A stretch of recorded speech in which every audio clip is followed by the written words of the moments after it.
So my task for this evening, oh, is that what it is? My privilege for this evening is to share my understanding of Brené Brown's book on the quest for true belonging and the courage to stand alone. Braving the wilderness. It's an interesting concept for somebody such as myself who sort of thrives on interiority, if that's a word. I'm more accustomed to turning inwardly than I am being overly concerned about the wilderness, but given the fact that I live in the wilderness, I think it's probably a good idea to give it some thought. So I believe that belonging is important, but I don't believe it's the ultimate reason we're on this planet, just to belong. I believe we are also here to understand that belonging is much more than being a collective family or a group of people or a school or a church or whatever. Belonging in the greatest sense of the universe, I believe, is that we are all one. Hence, we don't have any opportunity to do anything other than belong. We belong to the human race, and the only way out of that is probably death, and that's not something I'm interested in, and I hope you're not interested in. But I think it's important to look at this concept, and I also love the idea that she talks about people are hard to hate close up, so lean in. And I never really thought about it from that context. I've always been a people person, if you will, albeit at points and times in my life I was a pretty shy people person, but I still loved people, and I could always find myself with many of the elder people in my community because they were safe, and I didn't have to worry about having to get into a fight or get into an argument. And I could always ask them questions and get them engaged to the point where they'd share their life experiences with me. And it gave me an opportunity as a youngster to sort of get some wisdom that helped me in many challenging circumstances and conditions, not just in grade school, but in middle school and in high school, and then later on in my growing life as I moved from one experience to the other. I'm always reminded, though, of George Bernard Shaw's often used quote that the single biggest problem in communication is the illusion that it has taken place.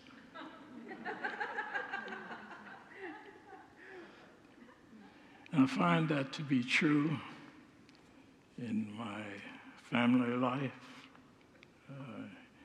Remember many times talking to my children and giving them lectures and telling them what they should do, and then finding out 20 minutes later that they had completely ignored me and done what they wanted to do. And so somehow communication was not taking place.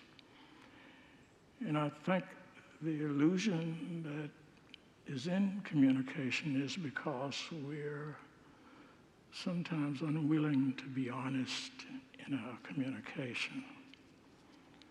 So this evening, if something comes out of my mouth that's a little confusing, I want you to ask me for clarity, and I can either clear it up or I can muddy the waters further. So let's dive in. I want to invite you to dive in both mentally and spiritually, with this idea. People are hard to hate close up. Move in. That's quite a strong, almost supercharged process, because history suggests that our existence has been challenging. And many of us have kind of lived in points and times in our life when we've been in the wilderness.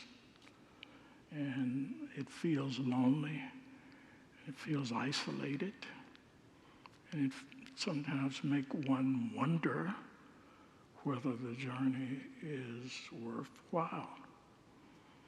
And this book is not just about communication with oneself, it's also about communication with those around us and how important that is to our overall well-being.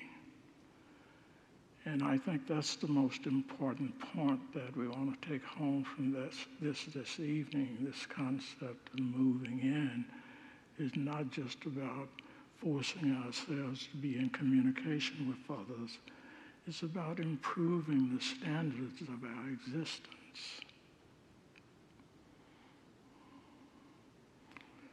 So existentially, leaning in means making a conscious choice. It's about making a conscious choice to embrace the anxieties that we face in life.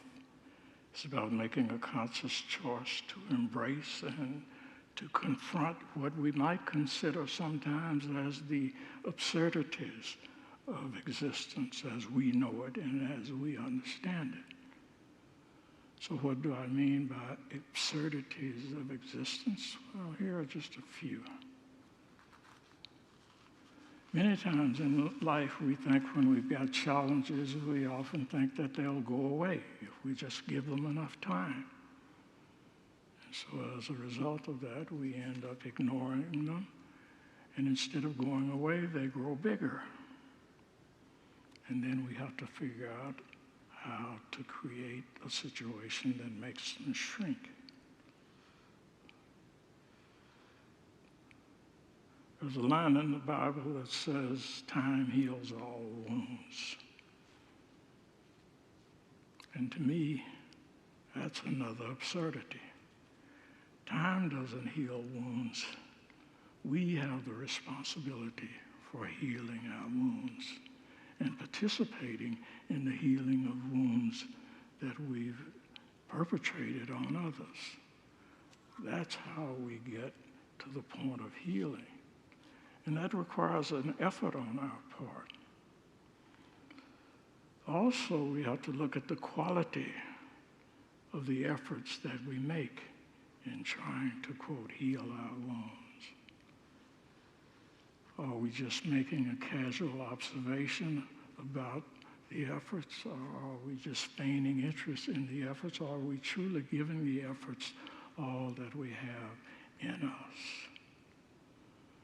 And I pose that question because I believe true interest requires an investment of our caring and an investment of our sincerity and a true investment in our energy and everything that's attached to our energy.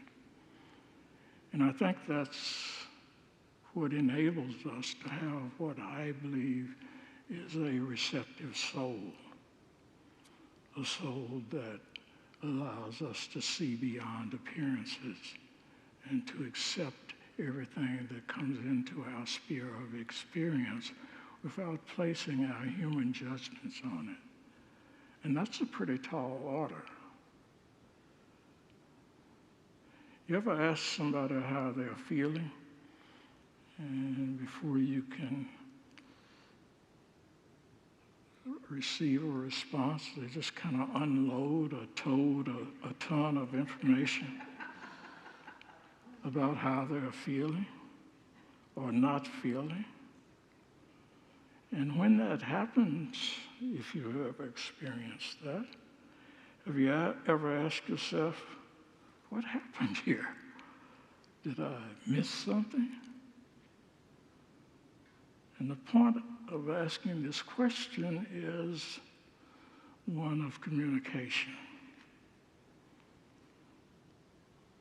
It's amazing to me, with all the scientific and psychological and philosophical and financial advancements that we've made in the world, and I'm a worldview person, that we still are challenged by many small everyday experiences. And what's behind that? Well, I believe it's a part of our thinking process. In Charles Fillmore's Christian healing book, he wrote about a concept called thought unity. He said, thought unity is the most important part of the law of mind action. And as a result, we as individuals must understand the nature of this reality before we can demonstrate the power of the superconscious mind. In other words, before we can demonstrate the power of God in our lives. He also said, more importantly, that this takes place among our associates as well. And it creates a sort of imbalance in the energy when we're interacting with each other. And it impacts our ability to understand and to sympathize with our thoughts and with their thoughts, because we are, in a sense, confused. He said the same law is true in everything. He said particularly so in divine mind, because divine mind's thoughts are drawn to and find expression in the minds of those who raise themselves to its thought standard. This man was amazing in his ability to lay out a sentence that is probably much too long to express a simple idea. But he said, this means that we must think of ourselves in the same way that God thinks of us, in order to appreciate and to be able to receive good thoughts and God thoughts, and to bring forth the fruit of the results of those good thoughts. So it occurs to me that many times when we create distance between ourselves and others, it's really just an illusion. Because you can be sitting in this room and you can be purportedly listening to me, and you can still be miles away in your consciousness. That's how broad and how vast this experience of being alive is. And if you're miles away in your consciousness, I'm okay with that. I love you anyway, because that's who and what I want to communicate. That love and acceptance is the thing that enables us to grow and to unfold in life and to be our best selves. And this leaning in idea is huge, because most of the time when we're interacting out in society, we're generally just coming to and fro. Sometimes we speak, or maybe we nod and acquaintance and so forth, but rarely do we understand that we're passing fellow angels, fellow expressions of God. Because most of the time we're consumed with what's in our minds and what we're thinking about doing or have to do or choose to do or what have you. And what Fillmore is suggesting that in order to be true to our own selves, we have to move beyond that process. Growing up in a segregated community called Colored Town, where there was a white town, and where there were colored schools and white schools, even as a child, I could somehow see through the charade of this idea of separation. And I often ask hard questions in school that the school teacher would tell me to go home and ask my parents. And then I'd ask hard questions of my parents, and they'd say, why didn't the teacher tell you the answer to that? Or why didn't the preacher tell you the answer to the question? And so I took what I consider to be the easy way out for me, and that was just to interact with people to the very best of my ability. And in my youth, I spent hours sitting on front porches with people in their 60s, 70s, 80s, 90s, just talking and listening and growing and understanding. And as I look back over that, I don't deviate very far from that strategy today. Education has been a good resource for me. Reading has certainly been a good resource tool. Experience has been an amazing tool. But the greatest resource I believe I have is probably the one I trust the least, and that is my innate wisdom. Many times the answer to something will come to me, but I'll dismiss it because I don't trust it. And a part of my journey over these past 83 years is learning more and more and more each day how to trust that innate wisdom. I've never had a person enter my sphere of influence that I could say I hated. And I've had some pretty challenging experiences. I've had a loaded pistol placed to my forehead. I've been placed in jail on trumped-up charges. I've been called many kinds of names, some names that the dictionary has to struggle to explain what they mean. But I haven't found anything in my life that I couldn't just kind of filter through my consciousness and let it go. Or anyone, for that matter, that I couldn't just release and let go. I believe hating requires the utilization of one's sacred personal energy.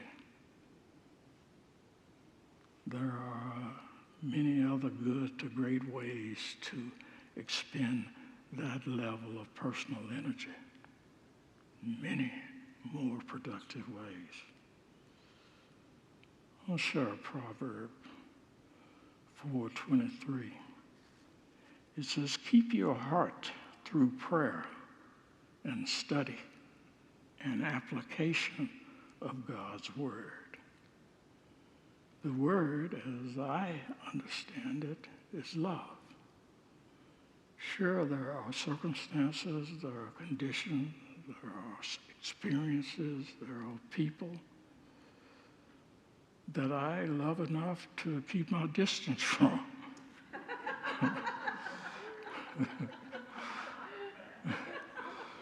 And I think that's what the power of choice is all about.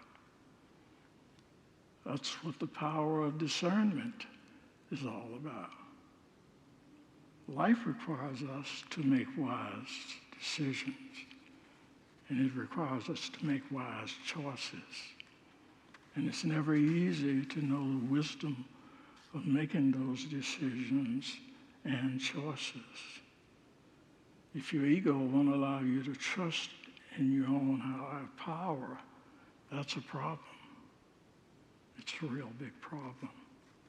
And that's what the journey in spirituality is about. It's about learning to trust in your own higher power.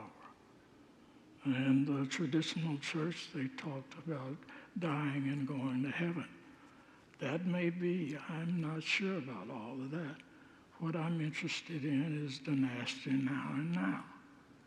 How can I function today, alive, alert, and awake, and enthusiastic about life? How can I function today and feel good about that? And many times that's hard for all of us. I, however, believe that prayer helps us move beyond that hardness.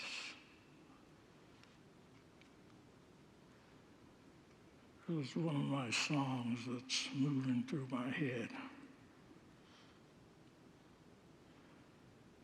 Don't let me be misunderstood. It was a song originally written by Bernie Benjamin and Horace Ott, and I believe another guy by the name of Saul Marcus. And it was originally written for Nina Simone, who recorded the first version back in 1964. I used to listen to it over and over again. Please don't let me be misunderstood. And I think back over my journey through all of the challenges and joys and achievements and accomplishments and failures that I've experienced over the years. And that's very important, to be able to have something like that, to be mindful that this too shall end, and things always get better. I want to share a story with you that is kind of near and dear to my heart. Shortly after we finished building the church in Nashville, I remember sitting in my office, just kind of enjoying the experience. A beautiful piece of property, and I often could sit there and just look out over the woods and think, to be able to create sermons for the week. I spent 16 years doing 2 services a Sunday, never delivered the same sermon. Just had that ability to just sit and think and create. And it was one of the most inspiring and rewarding experiences of my life. So we built the building, 3 or 4 years passed. Got a call one day. The secretary said, it's the chief of police. The chief of police? For what? He wants you to call him. So I called him. And he said, Pastor Scott, he said, I've got a job for you. And I said, Chief, I have a job.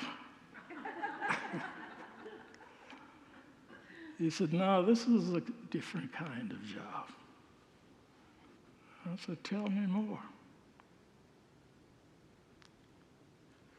He said, if you've kept up with the news, you've seen that one of my officers shot and killed a lady over in the projects. And he said, the community is outraged. And he said, so am I.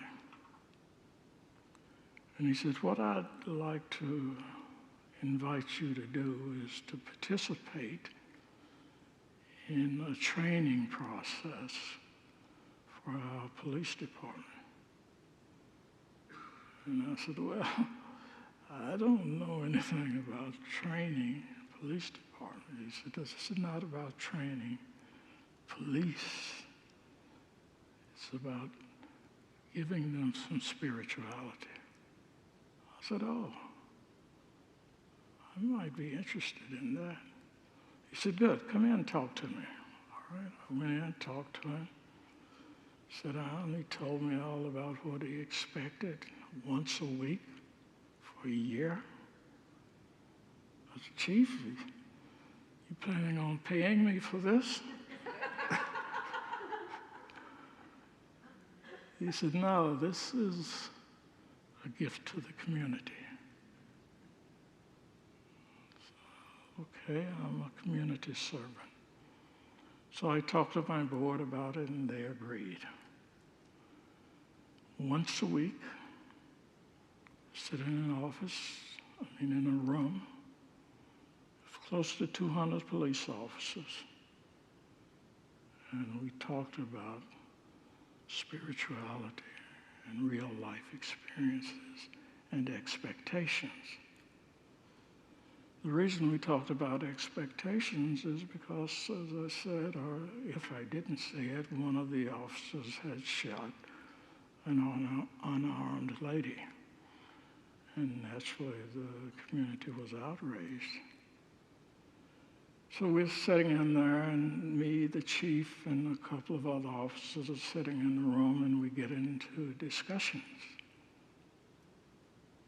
And I'm pretty solid on what I believe. Taking of a human life that's a major decision. And to take the life of someone who is unarmed and at the very least harmless, to me is a pretty stretch of power. So apparently, the police department decided that was indeed the case, and the officer was released. But in his releasing, the other officers began to wonder whether or not they would be released for every infraction that they participated in. And of course, rational-minded people would probably know that wouldn't be the case, but they had those concerns. So we'd sit and they'd pose a question, and I'd try to answer it, and sometimes defer to the chief, and he would answer it. Sometimes one of the other officers would answer it because they had more experience. My experience is just in dealing with people in general. But one day this young officer stood up and she said, Pastor Scott. I said, yes. She said, do you believe that a single mother leaving her child, her baby at home at night, going out on a date with some guy is a good thing to do? And I said, of course not. And she said, well, why do young black women do that? And I said, oh, hold on a minute. I didn't know this was a black or white thing. The person who did this happened to be black. But I know lots of women who have babies, and none of them that I know would leave their child at home in the house and go out on a date. So let's kind of lower the temperature and understand that this is not a black-white problem. This is an issue of morality, just as the shooting of an unarmed person is an issue of morality. It's an issue of the law. No one that I know of can go around shooting people that are unarmed without feeling like they're in the way of harm themselves. So what this meeting or these meetings are about is coming to a point of understanding that we're all servants. We're all here to serve one another. And if we can learn that, then we will have moved forward in our lives. Long story short, up until maybe a year before last, there had never been another officer shooting of an individual in Nashville that I'm aware of. Chief Casey retired last year, but he was an amazing human being because he understood the nature of being alive and being human in the world that we live in, which is very complex and challenging at times.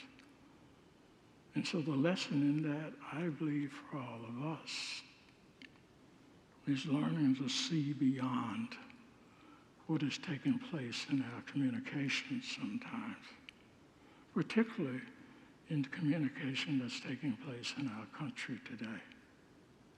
It's hard. It's hard to see. It's hard to digest.